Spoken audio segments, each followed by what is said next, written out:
नमस्कार, आप सभी का स्वागत है बिंद भारत में। मैं हूं आपके साथ साक्षी गुप्ता। आइए बढ़ते हैं कुछ खास खबरों के साथ। डीजीसीए ने STR-72 विमान के संचालन को दी है अंतिम प्रशासकीय स्वीकृति। अब बहुत जल्द रीवा से सीधी उड़ान भरने जा रहा है पूरा विंध्य। ये सफलता किसी संयोग की नहीं बल्कि उप मुख्यमंत्री राजेंद्र शुक्ल के मैराथन प्रयासों का परिणाम है। मंत्रालय के गलियारों से लेकर डीजीसीए की फाइलों तक हर स्तर पर उन्होंने रीवा की आवाज़ बुलंद की है और आज वही आवाज़ उड़ान में बदल गई। अब रीवा से दिल्ली की दूरी सिर्फ कुछ घंटों की रह जाएगी और विंध्य के लोगों को मिलेगा सीधे राजधानी से जुड़ने का नया अवसर। जहाँ चाहा वहाँ रहा और आज उस राह ने आसमान छू लिया है। आज फिर से नया इतिहास रचा जाएगा। पहली बार एयरपोर्ट पर 72 सीटर विमान लैंड किया है। इस लैंडिंग की सफलता ही भविष्य तय करेगी। यदि ये लैंडिंग सफल रही है तो नवंबर से 72 सीटर हवाई सेवा भी शुरू की जाएगी। एयरपोर्ट पर इसकी तैयारियां तेजी से चल रही थी। विंध्य के लोगों का सपना साकार होने जा रहा है। एयरपोर्ट के शुभारंभ के बाद दूसरे साल में फिर नई उपलब्धियां जोड़ने का दौर शुरू हो गया है। पहले साल में 6 और 12 सीटर विमान ने सपनों को पंख लगाया। 72 सीटर विमान इन सपनों को गति देगा।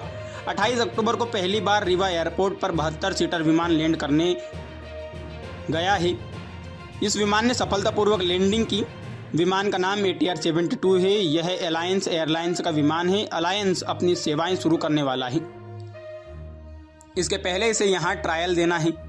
यदि लैंडिंग ट्रायल ये सफल रहा है वैसे भी, तो अगले महीने से रेगुलर उड़ानें शुरू हो जाएंगी। लैंडिंग को लेकर एयरपोर्ट अथॉरिटी ने तैयारियां तेज कर दी है। रनवे आदि का मुआयना किया जा रहा है। जो भी खामियां हैं उन्हें दुरुस्त करने की कोशिश की जा रही है। यदि कोई एयरलाइंस किसी एयरपोर्ट पर विमान शुरू करता है तो पहले उसे लैंडिंग ट्रायल से होकर गुजरना पड़ता है। एयरपोर्ट का रनवे लैंडिंग के लिए उपयुक्त है या नहीं इसकी जांच की जाती है। इसके बाद ही डीजी के पास अनुमति के लिए आवेदन किया जाता है। डीजीसीए से अनुमति मिलने के बाद सेवाएं शुरू की जाती हैं और टिकट बुकिंग शुरू होती है।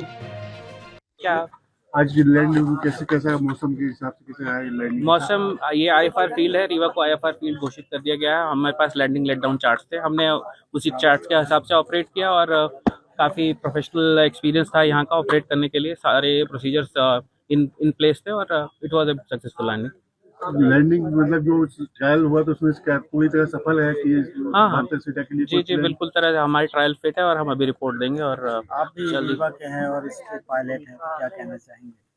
मेरे लिए तो सर मैं ऐसे कह ही चुका हूँ, मैं निशब्द हूँ और मैं अपना शुक्रिया अदा सबको देता हूँ। डिप्टी चीफ मिनिस्टर साहब को, जिनके अथक मैंने खुद देखा उनके अथक प्रयास कि उन्होंने इस रीवा फील्ड को कितना जीर्णोद्धार किया।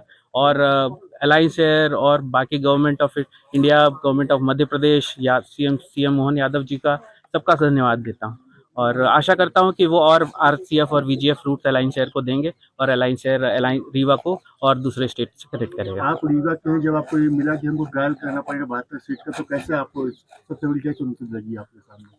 चुनौती कोई नहीं है। हम पहला ट्रायल था 72 सीटर का, पहली बार रीवा में लैंड हुआ ये इस पे कोई चुनौती नहीं होती। ये एक प्रोसीजर होता है और ये जैसे आप प्रोटोकॉल करते हैं वैसे एक प्रोटोकॉल होता है जहाँ पे हमें ऑपरेट करना होता है।